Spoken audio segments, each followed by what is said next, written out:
कहीं ना कहीं हमारे शरीर का भी जन्म होता है, हमारा पालन पोषण भी होता है, और हमारे अज्ञान का विनाश करने वाला भी कोई होता है। इन सबका मूल स्रोत कौन है? परमात्मा। उसी ब्रह्म की कृपा से सृष्टि पैदा होती है, एक छोटा प्राणी भी उत्पन्न होता है तो उसी के बनाए हुए विधान में रहकर ही उत्पन्न होता है।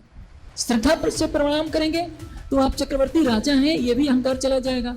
आप कितने सुंदर हैं, ये भी अहंकार चला जाएगा। आपके पास कितना धन है, ये भी अहंकार चला जाएगा। और जब ये चला जाएगा, ध्यान में बैठेंगे तो समाधि की प्राप्ति हो जाएगी और आपको परम तत्व का साक्षात्कार हो जाएगा। अन्यथा क्या है? मीराबाई ने गुरु किसको किया? रविदास को। मीराबाई कहाँ? एक राजघराने की राजवधू, और उनके गुरु रविदास जी क्या है? जूते बना रहे हैं। आप बताइए, आज की भाषा के अनुसार छोटी जाति के व्यक्ति को एक राजघराने की बहू गुरु बना रही है, चरणों में सिर झुका रही है। क्यों? मनुष्य को देवता बनाने वाला कौन है? गुरु। देवत्व से ऊपर उठाकर ब्रह्म का साक्षात्कार कराकर लौ अग्निवत ब्रह्म की साध्यात्मता को प्राप्त करने वाला कौन है? गुरु। इसलिए उसके ऋण को धन से नहीं दिया जा सकता। जो सच्चा गुरु होगा धन नहीं कभी मांगेगा, पद नहीं मांगेगा, प्रतिष्ठा नहीं मांगेगा, क्योंकि वो तो इन चीजों को पहले ही छोड़ चुका होता है।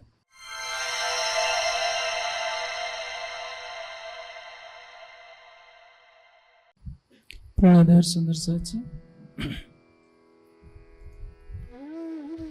संस्कृत में एक लोकोक्ति कही जाती है, अति सर्वत्रम वर्जेत। इसका आशय होता है कि किसी भी बात की अति बहुत बुरी होती है और उसका परित्याग करना चाहिए। हमारे समाज में यह चीज देखने में आती है, जिसका परिणाम यह होता है कि लोगों को अश्रद्धा हो जाती है। जैसे एक तरफ देखने में आता है, पूरे हिंदू समाज के कुछ संप्रदायों में गुरु के लिए इतनी श्रद्धा देखने में आती है कि लोग सोचते हैं कि परमात्मा बाद में, पहले मेरे गुरुदेव। कई पंथ हैं, राधा स्वामी मत में चले जाइए, धन धन सतगुरु में चले जाइए, कई पंथों में देखने को मिलता है। और इसका दुष्परिणाम भी सामने आता है, क्योंकि जो श्रद्धा होती है सत्य पर अवलंबित होनी चाहिए। श्रद्धा से सत्य को प्राप्त किया जाता है, लेकिन हमारी श्रद्धा यदि सत्य पर केंद्रित नहीं है तो दुष्परिणाम भी लाती है। अभी विगत कुछ दिनों पहले आपने देखा कि आसाराम बापू के साथ क्या हुआ, राम रहीम के साथ क्या हुआ, और कबीर पंथ के एक महात्मा थे, उनके साथ क्या हुआ। इनकी कुछ भूलों का परिणाम यह हुआ कि बुद्धिजीवी वर्ग में यह मानसिकता कह गई कि गुरु शब्द ही बुरा है, इसलिए गुरु की कोई आवश्यकता नहीं। आप देखिए, परमात्मा ने इस सृष्टि में जो कुछ किया है उसका कुछ न कुछ रहस्य होता है। वेदांत दर्शन का एक सूत्र आता है, जन्म आदि यस्येतः। सृष्टि की जिससे उत्पत्ति होती है, पालन होता है और संहार होता है, वो परमात्मा है। कहीं ना कहीं हमारे शरीर का भी जन्म होता है, हमारा पालन पोषण भी होता है, और हमारे अज्ञान का विनाश करने वाला भी कोई होता है। इन सबका मूल स्रोत कौन है? परमात्मा। उसी ब्रह्म की कृपा से सृष्टि पैदा होती है, एक छोटा प्राणी भी उत्पन्न होता है तो उसी के बनाए हुए विधान में रहकर ही उत्पन्न होता है। लेकिन एक बात होती है, परमात्मा तो कुटस्थ है, कहीं न कहीं देवताओं को प्रकट करता है। देवता कौन है? जो हमारे जीवन का सृजन करते हैं। माता देवता है जिसने हमें जन्म दिया है, पिता देवता है जिसने हमारा पालन पोषण किया है, और आचार्य और गुरु देवता है जिसने हमारी अज्ञानता के अंधकार को दूर किया है और हमें मानव कहलाने के योग्य बनाया है। पूरा मानव से भी ऊपर उठाकर देवत्व के पथ पर ले चला है और आध्यात्मिक ज्ञान का प्रकाश देकर हमें उस स्तर पर खड़ा कर दिया है कि हमें लगता है कि ब्रह्मविदो ब्रह्म एव भवति। अब यदि सोचिए कि सृष्टि से माँ की भूमिका समाप्त कर दी जाए तो क्या परिणाम होगा। हम जब एक माह के होते हैं, यानी हमारा शरीर जब एक माह का होता है, तो हमें तो कुछ पता नहीं होता है कि क्या खाना है क्या पीना है। हमें मल मूत्र का त्याग करने में कभी ज्ञान नहीं रहता, कहाँ मल त्याग करना है कहाँ मूत्र त्याग करना है। आज हम बड़े हो गए हैं तो हमें सब कुछ पता है, लेकिन जब हम 2 दिन के होंगे 5 दिन के होंगे, हमारे मल मूत्र को किसने साफ किया है? कभी किसी ने सोचा है? पिता एक कोल्लू के बैल की तरह धन कमा करके लाता है अपने परिवार का भरण पोषण करने के लिए। यदि वो पिता अपना कर्तव्य पूरा ना करे तो क्या परिणाम होगा? लेकिन माता और पिता के अंदर वो वात्सल्य प्रेम किसने भरा है? पर्दे के पीछे से सारा कार्य परमात्मा की तरफ से हो रहा है। सृष्टि की किसी उन्हीं में भी जाइए, पशु पक्षी भी अपने बच्चे को खिला करके पहले खिलाते हैं, क्योंकि उसके अंदर इतनी वात्सल्य की करुणा पैदा होती है कि माँ सोचती है कि मैं भूखा रह जाऊं। गाय को देखिए, जिस दिन बच्चा देती है उसको अपने बच्चे की इतनी चिंता होती है कि किसी को छूने नहीं देती। वो करुणा कहाँ से आई? वो देने वाला कौन है? और तो और छोड़िए, सिंघनी भी जिस दिन अपने बच्चे को पैदा करती है उस दिन उसे चिंता रहती है कि मैं अपने बच्चों की देखभाल कैसे करूं। पर्दे के पीछे से होकर सर्वशक्तिमान परमात्मा ही सारा कुछ कार्य कर रहा है, लेकिन हर प्राणी को माँ की भूमिका में रखता है, पिता की भूमिका में रखता है और गुरु की भूमिका में रखता है। गुरु का अर्थ क्या होता है? जो अंधेरे से उजाले में ले जाए। देखिए, चींटी से लेकर जितने प्राणी हैं, ऐसे तो 84 लाख योनि कही जाती है, केवल कहने के लिए अनंत प्राणियों की योनि है। मनुष्य की बुद्धि उनका आकलन नहीं कर सकती। हर प्राणी अपने समान दूसरे प्राणी को जन्म देता है। यहां तक कि पेड़ पौधे भी अपने समान दूसरे पेड़ पौधों को जन्म देते हैं। लेकिन एक गुरु ही ऐसा तत्व है जो उन सबसे अलग कर देता है। देखिए, एक कुतिया भी कुत्ते को बेता कर देती है, वो भी तो एक बच्चे की माँ है। गाय भी बछड़े को बछिया को पैदा कर देती है, वो भी माँ है। उसका जो पुरुष होता है वो पिता की भूमिका निभाता है, लेकिन ये परमात्मा का साक्षात्कार नहीं करा सकते। ये नहीं बता सकते कि लाखों जन्मों से तुम्हारे जीव के अंदर कौन सा विकार चल रहा है और उन विकारों से परे होकर तुम शाश्वत मुक्ति को कैसे प्राप्त करोगे। मान लीजिए आप पूरे पृथ्वी के एक छत्र चक्रवर्ती सम्राट हो गए, तो भी क्या मिलेगा आपको? एक दिन मरना पड़ेगा। मरेंगे तो क्या दिखेगा? यदि आपने शरीर रहते परमात्मा का साक्षात्कार कर लिया तो परमात्मा का स्वरूप नजर आएगा। नहीं किया तो आपकी जो आसक्ति परिवार में अटकी हुई है, समाज में अटकी हुई है, सांसारिक सुखों में अटकी हुई है, वह आसक्ति इस सृष्टि में आपको पुनः शरीर धारण करने के लिए विवश करेगी। और इसलिए पुनः अपि जननम पुनः अपि मरणम, बार बार जन्म लेने और मरने का चक्र बना रहता है। माता के गर्भ में कितना कष्ट होता है।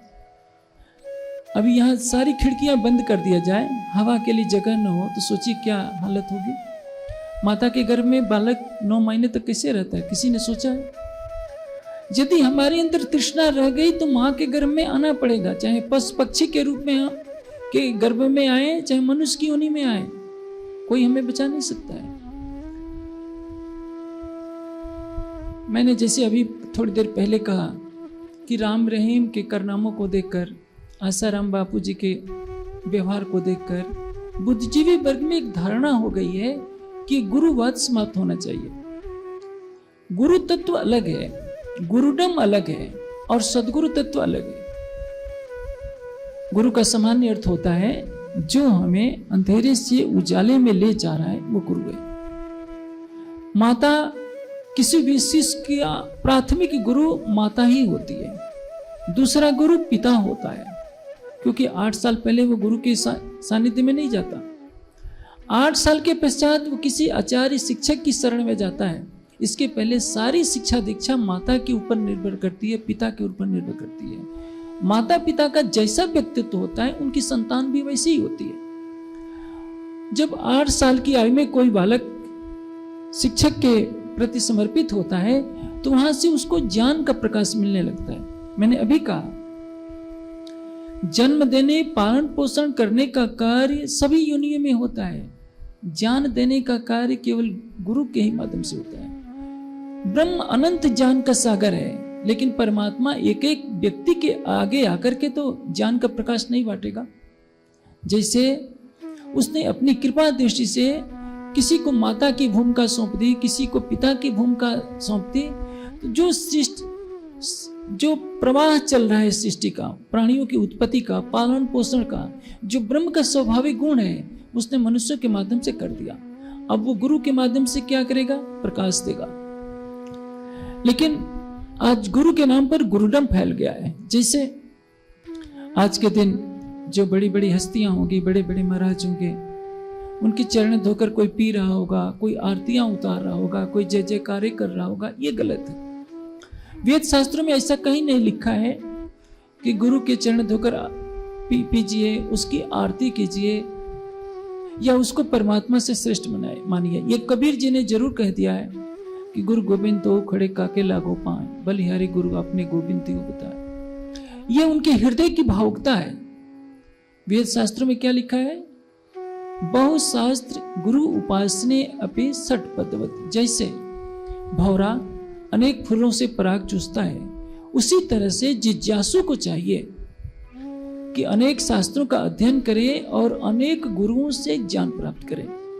जयद्रथ ने द्रोणाचार्य से पूछा कि आचार्य, आपने अर्जुन को हमसे ज्यादा शक्तिशाली कैसे बना दिया?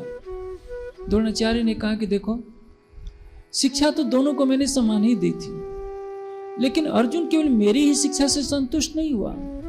उसने यम से ज्ञान ग्रहण किया, इंद्र से लिया, भगवान शिव को उसने प्रसन्न किया और अपने ज्ञान में वृद्धि की। लेकिन तुम इसी ज्ञान से संतुष्ट होकर बैठे रहे तो आगे नहीं बढ़ पाए। अब प्रश्न यह है कि इनकी आवश्यकता क्या है? हम पुस्तकालयों में बैठकर सारी किताबें पढ़ सकते हैं, लेकिन एक बात बताइए, योग दर्शन की टीका रटकर आप योग दर्शन के विद्वान तो बन सकते हैं, योगी नहीं बन सकते। योगी बनने के लिए तत्व विज्ञानार्थ सह गुरु में अभिगच्छेत समित पाणी श्रुत्यम ब्रह्मनिष्ठम।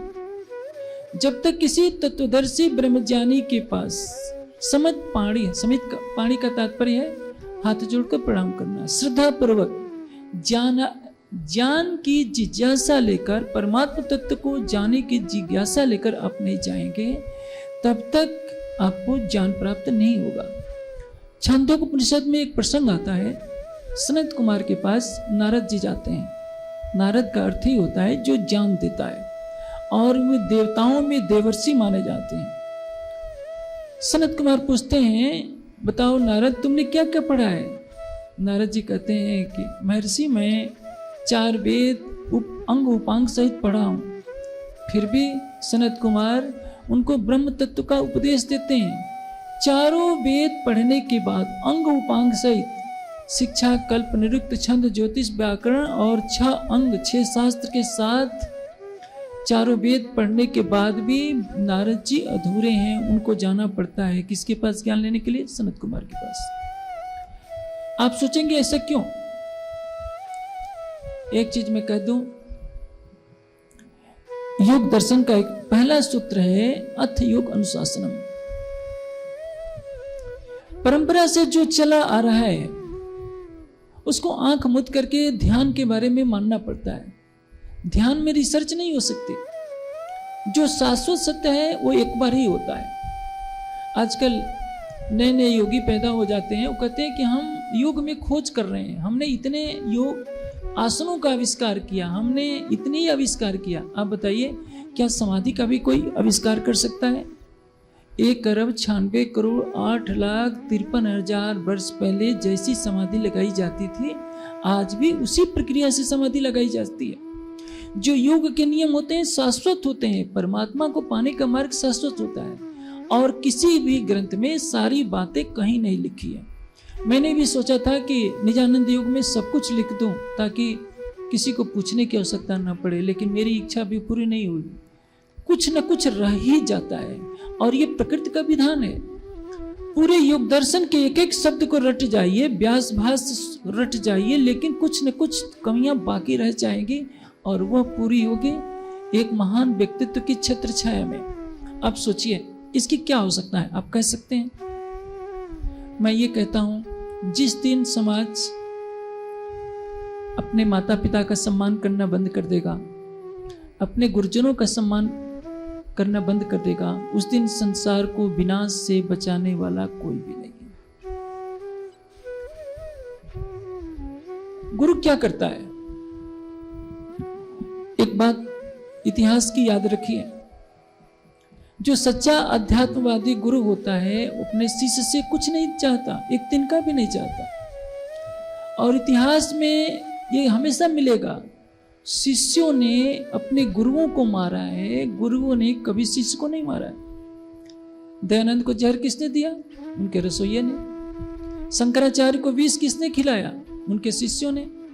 गौतम बुद्ध के शिष्य ने भोजन में जो विषैला हो गया था, अनजाने में हो गया था, जानबूझ कर नहीं दिया था।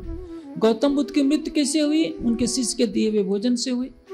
गुरु गोविंद सिंह की मृत्यु कैसे हुई? उनके शिष्य बनकर 2 पठानों ने उनकी हत्या की थी। ईसा मसीह को किसने पकड़वाया? उनके शिष्यों ने पकड़वाया। आप सोचिए, जिस व्यक्ति ने दयानंद को विष दिया, दयानंद कहते हैं कि जगन्नाथ तुम अभी भाग जाओ नेपाल, नहीं तो लोग तुमको मार डालेंगे। जो शिष्य जहर देकर मार रहा है, दयानंद उसको बचा रहे हैं। धृष्टद्युम्न को चाहते तो द्रोणाचार्य मार सकते थे, लेकिन उसको विजयी भव का आशीर्वाद देते हैं। वो जानते हैं कि धृष्टद्युम्न ने मुझे मारेगा। धृष्टद्युम्न ने द्रोणाचार्य की गर्दन काटी, द्रोणाचार्य ने धृष्टद्युम्न की गर्दन नहीं काटी। वो चाहते तो 5 पांडवों को कभी मार सकते थे, लेकिन द्रोणाचार्य ने ऐसा नहीं किया, क्योंकि वो प्रकाश में जीता है, शिष्य अंधकार में जीता है। शिष्य क्या दे सकता है? उसको 2-4 बार प्रणाम कर लेगा, कुछ धन संपदा भेंट सकता है, दे सकता है, लेकिन जिसने इस भवसागर से पार होने का मार्ग बताया, उसके ऋण को तो कोई नहीं पूरा कर सकता। सबसे बड़ी बात, मान लीजिए आपने योग दर्शन पढ़कर सब समाधि के बारे में जान लिया, सीख नहीं सकते। आपके अंदर श्रद्धा कहां से आएगी? समर्पण कहां से आएगा? आपने गर्दन किसी के आगे झुकाए नहीं, किसी की सेवा की नहीं, तो आपको धन का अहंकार हो सकता है, अपने रूप का अहंकार हो सकता है, अपने पद प्रतिष्ठा का अहंकार हो सकता है। जब तक इन सारे अहंकारों को छोड़कर आप समर्पित नहीं होना सीखेंगे, तब तक आपकी समाधि लगेगी कहां से? योग दर्शन का एक बहुत बड़ा सूत्र है, महत्वपूर्ण, समाधि सिद्धि ईश्वर प्रणिधानात्। समाधि की प्राप्ति कब होगी? परमात्मा पर सर्वस्व समर्पण। आप संसार के सारे ग्रंथों को पढ़ जाइए, सारी तपस्याएं कर लीजिए, हिमालय में हड्डियां गला लीजिए, लेकिन यदि परमात्मा पर आपने समर्पित होना नहीं सीखा है, तो आपकी समाधि लगेगी नहीं। चाहे लाख सालों तक आंख मूंद करके बैठे रहिए, समाधि कभी नहीं लगेगी। यदि आपने समर्पण सीखा है, किसी का आदेश मानना सीखा है, किसी के चरणों में शीश झुकाना सीखा है, वो गुरु, ऐसी परंपरा क्यों बनाई गई? देखिए, जो अध्यात्मवादी ऋषि मुनि होते हैं, परमहंस होते हैं, उनको भी मालूम होता है कि सबके अंदर एक ही चेतना है, कोई छोटा बड़ा नहीं है। जो गुरु के अंदर चेतना है, शिष्य के अंदर भी वही चेतना है। लेकिन शिष्य के अंदर की जो चेतना होती है, अंधकार में भटक रही होती है, उसको समर्पण सिखाना होता है, उसको अहंकार छोड़ना सिखाना होता है। इसलिए विधान बनाया गया कि आप जब अपने पथ प्रदर्शक के पास जाइए तो श्रद्धा पूर्वक प्रणाम कीजिए। श्रद्धा से प्रणाम करेंगे तो आप चक्रवर्ती राजा हैं, ये भी अहंकार चला जाएगा। आप कितने सुंदर हैं, ये भी अहंकार चला जाएगा। आपके पास कितना धन है, ये भी अहंकार चला जाएगा। और जब ये चला जाएगा, ध्यान में बैठेंगे तो समाधि की प्राप्ति हो जाएगी और आपको परम तत्व का साक्षात्कार हो जाएगा। अन्यथा क्या है? मीराबाई ने गुरु किसको किया? रविदास को। मीराबाई कहाँ, एक राजघराने की राजवधू, और उनके गुरु रविदास जी क्या हैं? जूते बना रहे हैं। अब बताइए, आज की भाषा के अनुसार छोटी जाति के व्यक्ति को एक राजघराने की बहू गुरु बना रही है, चरणों में शीश झुका रही है, क्यों? क्या देखा था उन्होंने। लेकिन मीरा के इस त्याग ने मीरा को कहां से कहां पहुंचा दिया। आप सोचिए, क्या चाणक्य नहीं होते तो चंद्रगुप्त भारत का सम्राट बन सकते थे? चाणक्य ने ही चंद्रगुप्त को सम्राट बनाया। व्यक्तित्व का निर्माण कौन करेगा? यदि विरजानंद नहीं होते तो दयानंद का निर्माण नहीं होता। और गुरु वशिष्ठ ने मर्यादा पुरुषोत्तम राम का निर्माण किया। विश्वामित्र, वशिष्ठ और अगस्त्य ऋषि की छत्र छाया में राम के व्यक्तित्व का निर्माण हुआ। अयोध्या के महलों में राम का व्यक्तित्व का निखार नहीं हो सकता था। जीवन का हर पल कितना मूल्यवान होता है, यह हमारा पथ प्रदर्शक जानता है। और जानता है कि यदि इसके अंदर श्रद्धा का प्रकाश आ गया तो इसको परमात्मा का साक्षात्कार होने से कोई रोक नहीं सकता। मैं आपको एक दृष्टांत देता हूं। अष्टावक्र जी आते हैं। जनक को क्या चाहिए कि घोड़े पर चढ़ने में जितना समय लगता है उतने ही समय के अंदर मुझे ब्रह्म ज्ञान चाहिए। अष्टावक्र कहते हैं कि मिल जाएगा, पहले मुझे दक्षिणा दो और दक्षिणा में तुम्हें मुझे अपना मन देना पड़ेगा। यह कहकर के अष्टावक्र चले जाते हैं। जनक सोचते हैं कि मैंने तो अपना मन दे दिया, अब इस मन से मैं कुछ भी सोचता हूं कि मैं जनक हूं तो मुझे दोष लग जाएगा। सोचना विचारना बंद, और वहीं आसन पर अपनी सैया पर बैठे बैठे समाधिस्थ हो जाते हैं। 72 घंटे बीत जाते हैं। 3 दिन के बाद आते हैं अष्टावक्र, कहते हैं कि उठो। जनक कहते हैं कि गुरुदेव मैं कैसे उठूं, मैंने तो मन दे दिया है। कहते हैं कि मेरे आदेश से उठो। उठते हैं, कहते हैं कि क्या जनक तुम्हें ब्रह्म ज्ञान चाहिए? कहता है कि नहीं गुरुदेव, मुझे सब कुछ मिल गया है। जो सारे जीवन में नहीं मिला था, केवल 3 दिनों के अंदर जनक को प्राप्त हो गया। किस बात पर? कि उन्होंने अपना मन दे दिया था। एक सूफी फकीर हुई है, सऊदी अरब में पैदा हुई थी, उनका नाम ध्यान में नहीं आ रहा है। उन्होंने क्या कहा है? अपना हृदय हथेली पर, अपना दिल हथेली पर लेकर अल्लाह को दे दो, परमात्मा को दे दो। यही तो नहीं होता। परमात्मा को कोई अपना हृदय नहीं देना चाहता। लोगों की भीड़ कहां लगती है कि जो परमात्मा हमें धन दे दे। वैष्णो माता के मंदिर में भीड़ लगती है क्योंकि मनोकामना पूरी होती है। ये दक्षिण भारत में तिरुपति के मंदिर में भीड़ लगती है कि हम 1 लाख देंगे तो 4 लाख मिल जाएगा। आजकल नए भगवान साईं बाबा इसलिए प्रसिद्ध हो गए हैं, लोग स्वार्थ के कारण जाते हैं, भक्ति के कारण नहीं। वो सोचते हैं कि साईं बाबा चमत्कारिक हैं, हमारी मनोकामना पूरी कर देंगे। ये स्वार्थ का व्यापार चल रहा है, इसमें आध्यात्मिकता नहीं है। सच्चा गुरु क्या करता है? उसके अंदर के विकारों को दूर करेगा, अहंकार को दूर करेगा।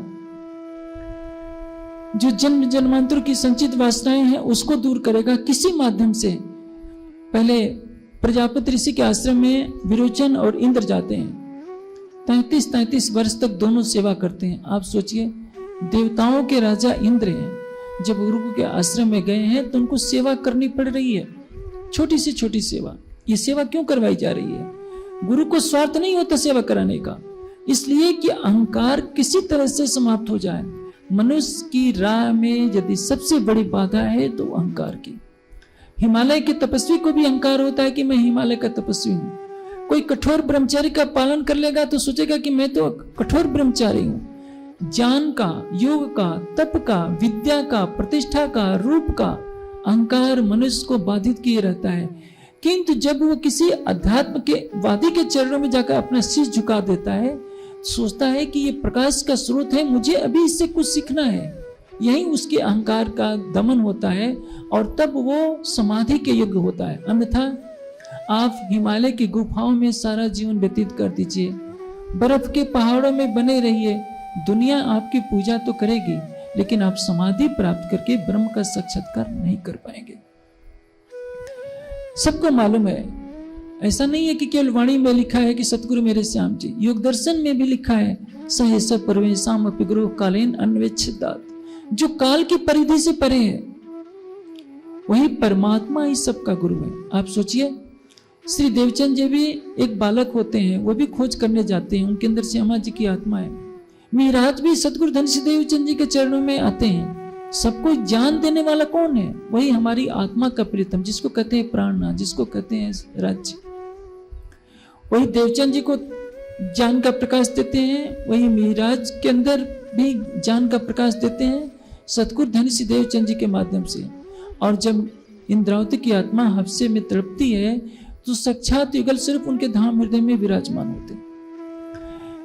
हफ्से में महाराज को ले जाना अनिवार्य है, क्योंकि विरह में तड़प कर उनके अंदर के विकार दूर होंगे।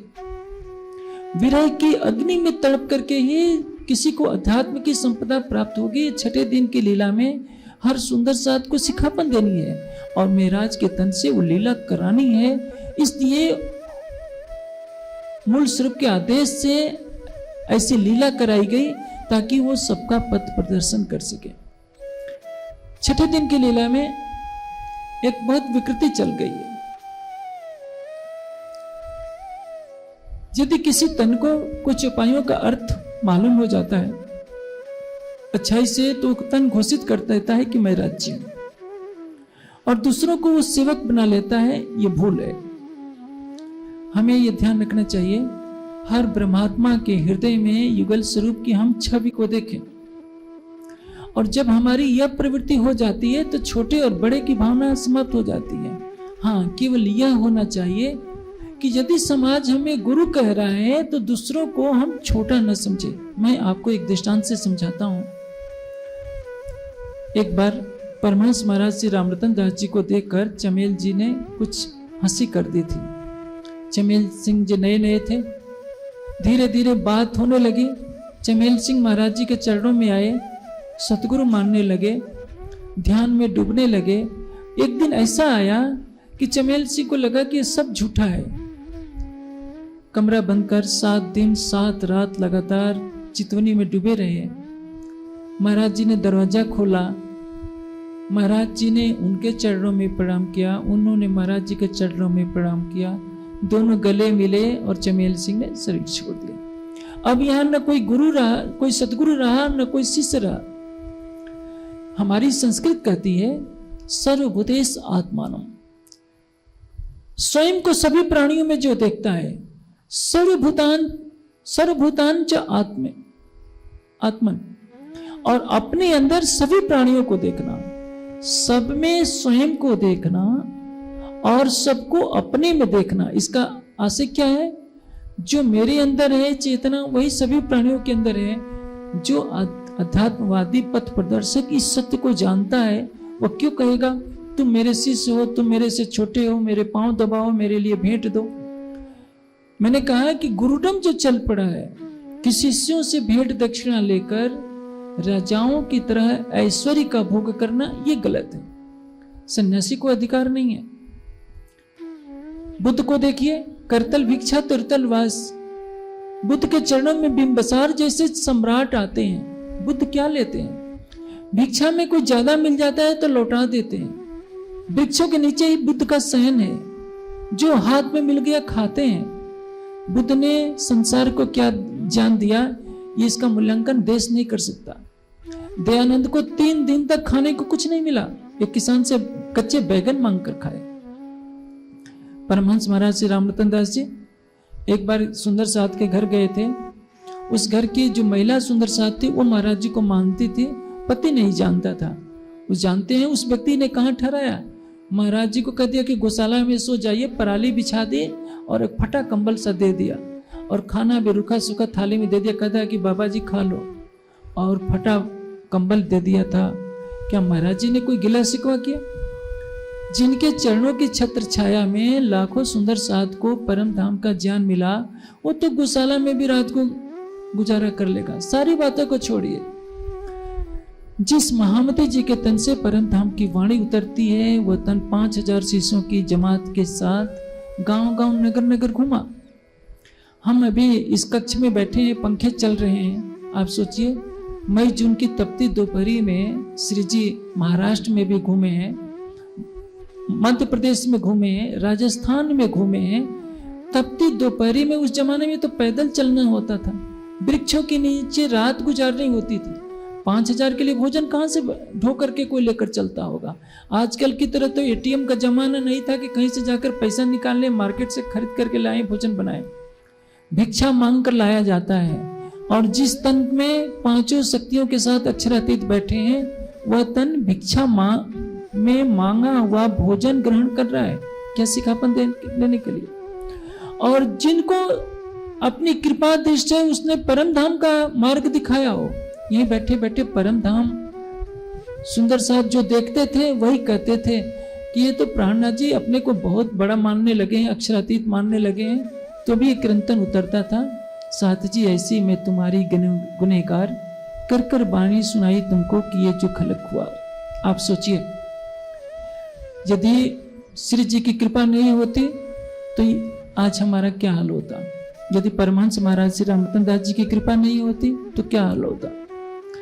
यदि इस देश में गौतम बुद्ध पैदा नहीं होते, शंकराचार्य नहीं होते, दयानंद नहीं होते, विवेकानंद नहीं होते, तो इस देश का क्या हाल होता।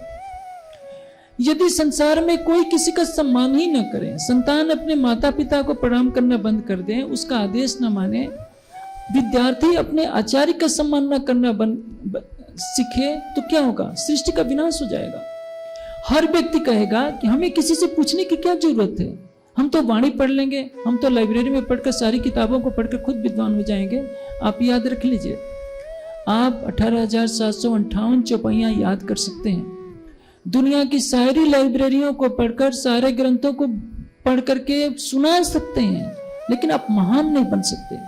महान बनने के लिए किसी गुरु के निर्देशन में आपको कुछ देर रहना ही पड़ेगा, तभी आपके अंदर का अहंकार जाएगा। नहीं तो विद्या का अहंकार इतना बड़ा होता है कि मनुष्य की बुद्धि को विचलित कर देता है। चक्रवर्ती सम्राट जब तक अपना स्वर्ण मुकुट सहित शीश किसी योगी के सामने झुकाता नहीं, वो समाधि का अधिकारी नहीं होगा, क्योंकि उसने दूसरों पर शासन किया होता है।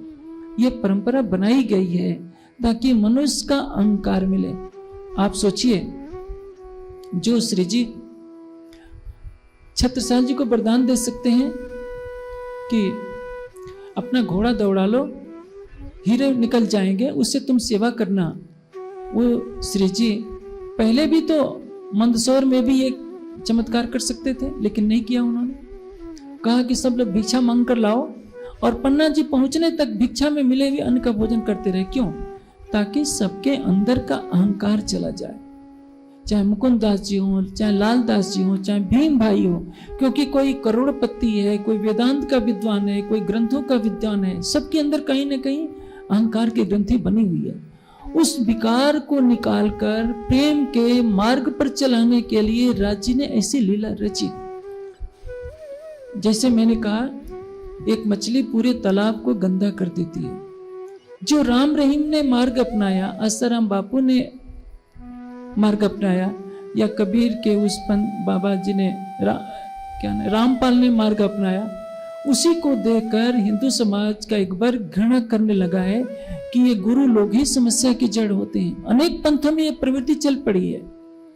लेकिन आप ये सोचिए, सर्वशक्तिमान परमात्मा किसी न किसी के माध्यम से ज्ञान का प्रकाश आपको देता है, और जहां से भी ज्ञान मिले उसको ग्रहण करना चाहिए। आप संभव है आज पीएचडी आप कर रहे हैं, आपने प्राइमरी में किसी और गुरु से पढ़ा होगा, मिडिल में किसी और गुरु से पढ़ा होगा, कॉलेज में किसी और से पढ़े होंगे। जिसने जिसने आपको ज्ञान दिया है, यदि वो आपके सामने आ जाए तो क्या आप उनको अभिवादन नहीं करेंगे? क्या मुंह फेर लेंगे? एक बार लाल बहादुर शास्त्री जा रहे थे, उनके साथ गाड़ियों का काफिला था।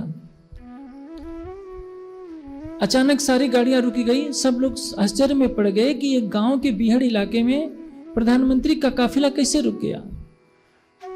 लाल बहादुर शास्त्री ने देख लिया था कि प्राइमरी समझते हैं ना, 1 से 5वीं क्लास में जो गुरुजी उनको पढ़ाते थे वो लाठी लेकर चले आ रहे थे, बूढ़े हो गए थे। आप सोचिए, देश का प्रधानमंत्री अपनी कार से उतरता है और अपने गुरु के चरणों में साष्टांग लेट जाता है। यही तो महानता है। यदि वो सोचते कि अरे मैं प्राइम मिनिस्टर हूं, ये क्या लाठी लेकर बूढ़ा चला आ रहा है, तो आज लाल बहादुर शास्त्री को इतनी श्रद्धा से कोई सम्मान नहीं करता। छत्रसाल जी का सम्मान क्यों किया गया? छत्रसाल जी ने श्री जी को पालकी में तो बैठाकर कहा उठाई ही।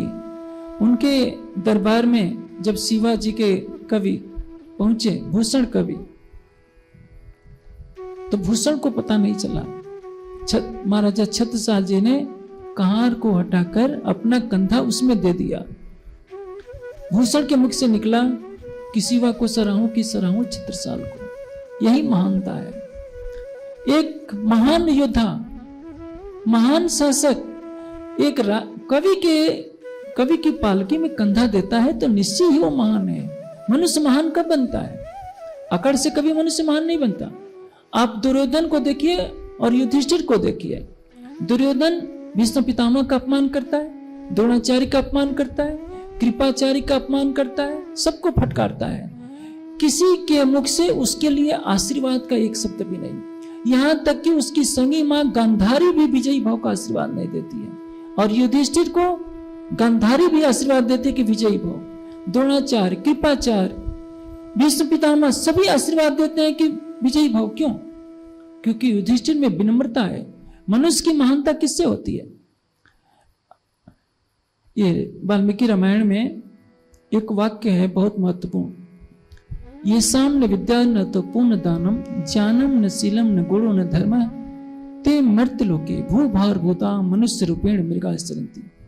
जिनके पास ज्ञान नहीं, शील नहीं, गुण नहीं, तप नहीं, विद्या नहीं, वो क्या है? पृथ्वी पर बोझ है, पुच्छ विषाण है ना। उनमें और पशु में केवल इतना ही अंतर है कि पशु में पूंछ और सिंह होती है और उस व्यक्ति में पूंछ और सिंह नहीं है। मनुष्य को देवता बनाने वाला कौन है? गुरु।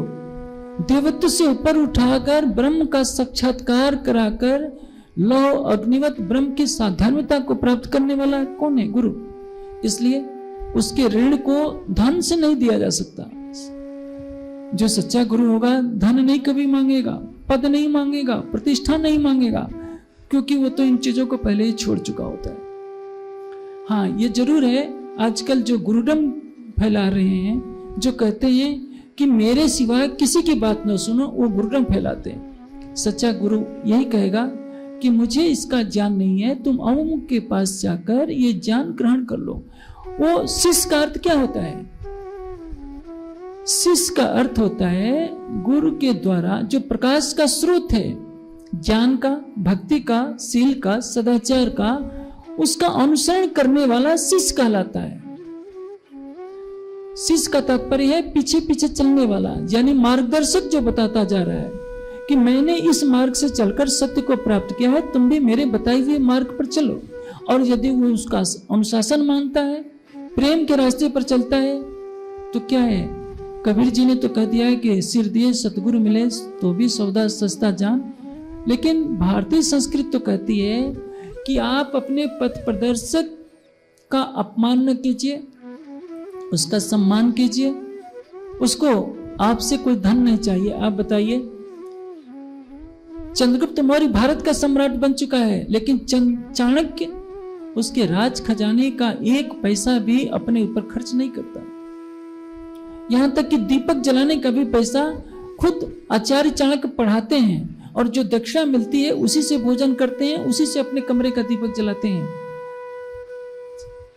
चाणक्य चंद्रगुप्त के गुरु हैं, चंद्रगुप्त को डांट भी देते हैं, लेकिन जहां न्याय की बात है, चंद्रगुप्त से 1 रुपया भी जीवन में चाणक्य ने अपने लिए नहीं लिया।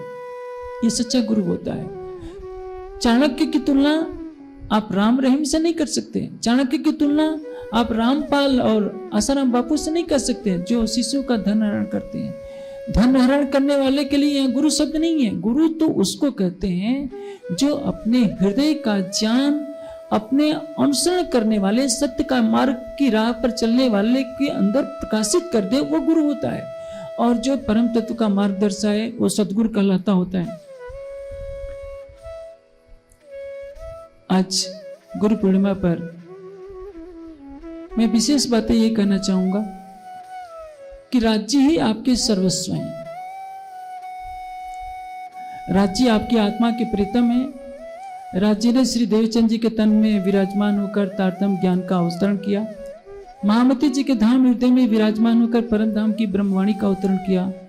और परमहंस महाराज श्री रामरतन दास जी के धाम हृदय में बैठकर परम धाम की आत्माओं के लिए एक मार्ग दर्शाया कि संसार में हमें माया में रहते हुए माया से कैसे परे होना है। आप इनके पद चिन्हों पर चलें। जहां तक मैं सोचता हूं, परमहंस महाराज श्री रामरतन दास जी के, गोपाल मणि जी महाराज के, या जो भी परमहंस हुए, जहां चरण कमल पड़ गए होंगे इस धरती पर, उस धरती की धूल का एक कण भी मैं नहीं बन पाऊंगा कभी भी जीवन में। और मैं ये भी बता दूं, न तो मैं कभी गुरु था, न हूं, न कभी होऊंगा। मैं कभी अपने को समाज का गुरु नहीं मानता। हाँ, जो सतगुरु महाराज ने मूल स्वरूप ने जो आदेश दे रखा है, मैं थोड़ा बहुत चलने का प्रयास करता हूं। मैं कभी नहीं चाहूंगा कि कोई आकर मुझे प्रणाम करे या हमको गुरु माने, सम्मान करे। राजन स्वामी इसलिए पैदा नहीं हुआ कि लोग सम्मान दें, प्रणाम करें। मुझे बहुत बुरा लगता है, कष्ट भी होता है, क्योंकि मेरा लक्ष्य केवल वाणी फैलाना, सबके हृदय में युगल स्वरूप की छवि को बसाना। संसार की प्रतिष्ठा, संसार का वैभव मुझे कभी आकर्षित नहीं कर सका। मैंने सगी माँ से कभी जीवन में भोजन नहीं मांगा होगा, और राज्य से भी कभी अपने लिए कुछ नहीं मांगता। हाँ, संस्था के लिए, मिशन के लक्ष्य को पूरा करने के लिए जरूर कह देता हूँ सुंदर साथ से कि सुंदर साथ जी आप सेवा कीजिए। लेकिन याद रखिए, राजन स्वामी के लिए 1 रुपया भी कोई सुंदर साथ न खर्च करे, न सम्मान करे, न गुरु जी माने। आपके सतगुरु कौन है? राज्य। आपके सतगुरु कौन है? प्राणनाथ जी या शेरपुर वाले महाराज जी के चरणों में जिन्होंने समय गुजारा है। अपनी श्रद्धा उनके प्रति समर्पित कीजिए। आप उनसे प्रेम रखेंगे, वाणी का चिंतन करेंगे, युगल स्वरूप को हृदय में बसाएंगे, तो आपकी आत्मा जागृत होगी। जो आत्मा आपके अंदर है वही मेरे अंदर भी है। मेरे और आप में कोई अंतर नहीं है। सबके अंदर वही परम धाम की ज्योति है, और सबके हृदय में हमें युगल स्वरूप की छवि को देखना होगा। मैं आशा करूंगा, अब कार्यक्रम ये देर से शुरू हुआ, समय तो ज्यादा नहीं है, लेकिन मैं ये जरूर कहना चाहूंगा, गुरुवाद अलग है, गुरु तत्व अलग है, सदगुरु तत्व अलग है। सतगुरु के रूप में स्वयं अक्षरातीत श्री देवचंद जी के रूप में आए, श्री प्राणनाथ जी के स्वरूप में आए, और अपनी कृपा की दृष्टि जिन जिन परमहंसों के तनों में डालते रहे हैं, उनके द्वारा उस क्षेत्र में जागनी होती रही है। अब वाणी का प्रकाश फैलाने का दृढ़ निश्चय सबको करना है। हम सुंदर साथ आपस में प्रेम सीखें। जहाँ तक अभी प्रवीण जी ने कितनी ऊंची बात कही, विद्यार्थी भी हैं, आचार्य भी हैं। यदि हम अपना जीवन राष्ट्र के लिए समर्पित करते हैं तो हमारा जीवन धन धन होगा। आप देख रहे हैं, देश की सीमा पर हजारों जवान डटे हुए हैं। जैसलमेर की सीमा पर इसमें 55 सेंटीग्रेड का तापक्रम होगा, तो इस समय भी लेह लद्दाख में कितनी ठंडक पड़ रही होगी। अभी जरा सी बात पर 20 जवान देश के शहीद हो गए।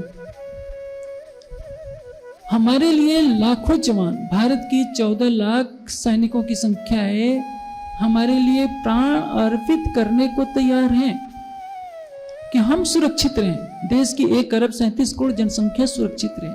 हमारा उत्तरदायित्व क्या होता है? क्या हम अपने प्राणेश्वर अक्षरातीत को पाने के लिए 1 घंटा वाणी नहीं पढ़ सकते, 1 घंटा चितवनी नहीं कर सकते? कहते हैं कि कमर में दर्द होता है, कोई कहता है कि पीठ में दर्द होता है, कोई कहता है कि पैरों में दर्द होता है, कोई कहता है कि काम बहुत है। ये काम तो चलते रहेंगे। बच्चे भी सोचते हैं अरे कितना अच्छा होता, घर चले जाते, नौकरी करते, शादी विवाह करते, कोठी बंगला खरीदते। भाई ये तो कीड़े मकोड़ों का जीवन है। आप देश के लिए जियोगे, समाज के लिए जियोगे, संसार आपको याद रखेगा। कीड़े मकोड़े भी अपने परिवार में रहते हैं। आप देखते हैं ना, मकड़ी जाला बनाती है, सबको फंसा फंसा कर खाती रहती है, लेकिन उस जाले से कभी बाहर नहीं निकल पाती। आज सारा संसार विवेकानंद को याद करता है, गौतम बुद्ध को याद करता है, दयानंद शंकराचार्य को संसार याद करता है। आपके परिवार की 10 पीढ़ियों को आप खुद नहीं जानते, संसार क्यों जानेगा? क्योंकि आप अपने लिए जिए हैं, परिवार के लिए जिए हैं, पत्नी के लिए जिए हैं, बच्चों के लिए जिए हैं, रिश्तेदारों के लिए जिए हैं। आप राज्य के लिए जी करके देखिए, संसार के कल्याण के लिए देखिए, जी करके देखिए। यदि आप संसार के अंदर ज्ञान का प्रकाश करेंगे, सबको परम धाम की राह पर चलना सिखाएंगे, खुद चलेंगे, दूसरों को चलने के लिए प्रेरित करेंगे, तो संसार हमेशा आपको याद करेगा। याद रखिए, इस कार्य में बहुत कष्ट आएंगे, अपमान के घूंट झेलना पड़ेगा, हर तरह के कष्ट आएंगे, लेकिन ये कष्ट ही तो आपको महान बनाएंगे। बुद्ध भी तो एक राजकुमार थे पहले, सिद्धार्थ के रूप में। उन्होंने कुछ नहीं लिया, चाहते तो धन संग्रह वो भी कर सकते थे, लेकिन नहीं, उन्होंने तो सारे अपने आभूषण बांट दिए। और तप करते करते एक दिन ऐसी भी अवस्था आ गई कि शरीर के कपड़े फट गए, जीर्ण शीर्ण शरीर नंगा हो गया। तो 100 को जलाया गया था। 100 मृतक व्यक्ति के कपड़े पहनकर उन्होंने अपने शरीर को ढका और ग्राम में जाकर भिक्षा मांगकर अपने गुजारा किया। अब सोचिए, जो राजकुमार सिद्धार्थ सोने के जो सुखदायक महलों में रहने वाला था, वो वृक्ष के नीचे घोर तप कर रहा है, पहनने के लिए मरे हुए व्यक्ति का शरीर का कपड़ा पहनता है, क्योंकि उसके पास कपड़ा नहीं है, फट चुका है। यदि राज्य की राह में आपको कुछ कष्ट भी होगा तो उसकी नजरों से क्या बाकी है जो पता ना हो। आप राज्य के प्रेम में कुछ कष्ट सहेंगे तो उसके बदले आपको अनंत गुना सुख मिलेगा। आप अपनी आत्मा को जागृत करने के लिए चितवनी करेंगे, वही आपका अखंड धन है। चितवनी का ज्ञान केवल इन्हें गुने लोगों पर है। आप सारे संसार में वाणी को फैलाने का दृढ़ संकल्प लेकर क्यों नहीं आगे बढ़ते? आप सबको चितवनी के प्रेम में डुबोने के लिए क्यों नहीं आगे बढ़ते? इस कार्य में कठिनाइयां आएंगी, कठिनाइयों से डरकर यदि आप घर बैठे रहेंगे तो क्या होगा? एक पीढ़ी आ रही है, दूसरी पीढ़ी चली जा रही है। देखिए, कुछ सालों में जब ज्ञानपीठ की स्थापना हुई थी तो आज जो आचार्य बने हैं ये छोटे छोटे बच्चे थे। कोई 12 साल का था, कोई 13 साल का था, कोई कुछ साल का था। आज ये आचार्य बने हैं। और जो उस समय युवक थे आज 60 की उम्र को पहुंच चुके हैं। कुछ सालों के बाद क्या होगा? हमारे जीवन का एक एक पल तो बीता जा रहा है, कभी आने वाला नहीं है। मुझे बहुत आश्चर्य होता है जब सुंदर साथ परिवार के मुंह में इतने डूब जाते हैं। मैं कहता हूं कि राज्य को याद कीजिए, कहते हैं कि अरे होता नहीं। घर को एक दिन छोड़ने के लिए तैयार नहीं होते। एक न एक दिन तो छोड़ना पड़ेगा सबको। हम रोते रहे कि मौत न आए, मौत जिस दिन आएगी हमको घर वालों से छीन करके ले जाएगी। और घर वाले छाती पीटेंगे 1-2 दिन दिखाने के लिए, हफ्ते भर के बाद वो भी शांत हो जाएंगे, वो भूल जाएंगे, क्योंकि उनके भी अपने अपने रिश्ते हैं। संसार में कोई किसी का नहीं है। आपका है तो केवल आपका प्राणेश्वर। उसकी वाणी को फैलाने का, उसकी चितवनी को फैलाने का यही समय है। सभी आचार्यों को इसमें योगदान देना होगा, सभी विद्यार्थियों को योगदान देना होगा।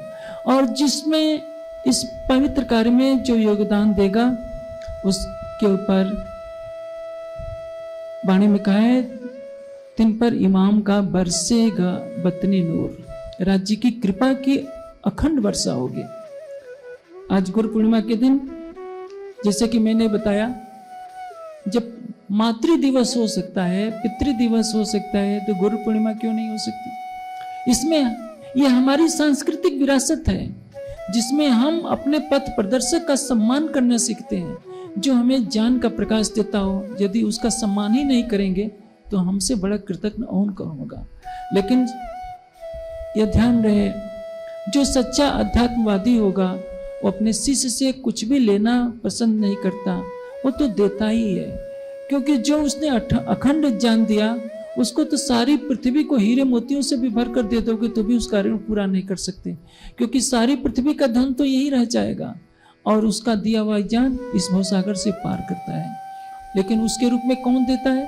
स्वयं परमात्मा ही एक माध्यम बनाता है, उसको ज्ञान का प्रकाश देता है। आज वाणी हमारे सम्मुख है, हम वाणी का चिंतन करें। यह वाणी हमें परम धाम की राह दिखा रही है। वाणी को कहने वाले स्वयं अक्षरातीत हैं। हम इसकी गहराइयों में जितना डूबेंगे उतना ही हमारे जीवन का मार्ग सरल होता जाएगा। मैं आशा करूंगा कि इस क्षेत्र में भी जैसे ये कोरोना का संकट निपटता है, तेजी से कार्य हो। सब सुंदर साथ अपने अपने गाँव में कार्यक्रम करें, सहयोग करें। सब सुंदर सा छोड़ देते हैं। ज्ञानपीठ में बच्चे हैं, बच्चे तो कर ही लेंगे। इसका अर्थ यह है कि ज्ञानपीठ को आप अपना ज्ञानपीठ नहीं मानते। यदि ज्ञानपीठ को सब लोग अपना मानते तो सेवा उसको थोड़े कहते हैं कि बुलाने पर या कहने पर की जाए। मुक्ति सेवा तूने सु कहूं, जो तू अंतर आडो टाल, अनेक विध सेवा तणी तूने उपस्थित तत्काल। यदि हमारे हृदय में भावना है तो सेवा तो बिना कहे ही होती है। हम राज्य के प्रेम मार्ग पर, सेवा मार्ग पर जितना हम समर्पित होंगे उतना ही हमारे जीवन में ज्ञान का प्रकाश होगा। मुझे वो घड़ी याद है जब ज्ञानपीठ की स्थापना हो रही थी, तो उस समय सारे बच्चे जो आज बड़े बड़े हैं सब छोटे छोटे थे। ये रास्ता बन रहा था और उस रास्ते के लिए संजोग से कहीं से जो बुग्गी तो मिल गई, झोटा नहीं मिला। उस समय ट्रैक्टर भी उपलब्ध नहीं था। रात के अंधेरे में चौहान जी ने बैल का काम किया, खुद एक कंधा लगाया, पीछे से बच्चे झुंड के झुंड धक्का मारते रहे और पूरी रात के कई घंटों तक मिट्टी ढोई गई। जब तक ज्ञानपीठ का इतिहास रहेगा, धरती रहेगी, ये सेवा अमर हो जाएगी। चौहान जी को किसी ने कहा तो नहीं था कि चौहान जी आप ताकतवर हैं, बैल की तरह कंधा लगाइए। इस सेवा से उनकी गरिमा बढ़ी। सेवा से कोई छोटा नहीं होता। आप किसी के सामने शीश झुकाते हैं तो आपका शीश और ऊंचा होगा। एक बार दुर्योधन शिकायत कर बैठता है भीष्म पितामह से कि पितामह आप युधिष्ठिर को विजयी का भाव का आशीर्वाद दे रहे हैं, मेरे को क्यों नहीं दे रहे हैं?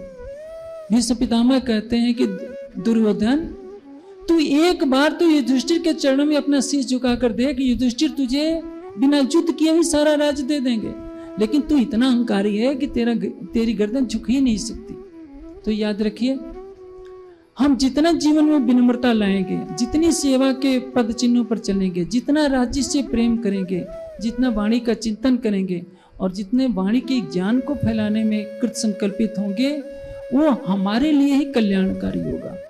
मैं आशा करता हूँ कि सुंदर साथ मेरी बातों को अंगीकार करेंगे और वाणी के ज्ञान को प्रकाशित करने में दृढ़ संकल्पित होंगे। प्रणाम जी।